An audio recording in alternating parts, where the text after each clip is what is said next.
ঈদের নামাজ পড়ার সঠিক নিয়ম ভিডিওটি কেউ টান দিবেন না, ইনশাআল্লাহ সুন্দরভাবে বুঝিয়ে দিব। আপনি যখন ঈদগাহে ইমাম সাহেবের সাথে নামাজ পড়বেন, ইমাম সাহেব সর্বপ্রথম আল্লাহু আকবার বলে হাত বাঁধবেন, আপনিও হাত বাঁধবেন। তারপর ইমাম সাহেব সানা পড়বেন। সানা পড়ার পর ইমাম সাহেব অতিরিক্ত 3 বার তাকবীর দিবেন। আল্লাহু আকবার বলবেন, হাত ছেড়ে দিবেন। দ্বিতীয়বার আল্লাহু আকবার বলবেন, হাত ছেড়ে দিবেন। তৃতীয়বার আল্লাহু আকবার বলবেন, হাত বেঁধে নিবেন।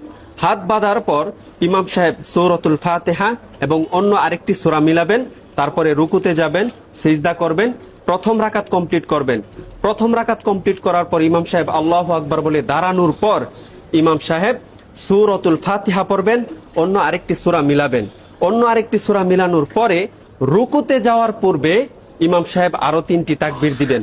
আল্লাহু আকবার বলবেন, হাত ছেড়ে দিবেন। দ্বিতীয়বার আল্লাহু আকবার বলবেন, হাত ছেড়ে দিবেন। তৃতীয়বার আল্লাহু আকবার বলবেন, হাত ছেড়ে দিবেন। চতুর্থ তাকবীর আল্লাহু আকবার বলে রুকুতে চলে যাবেন।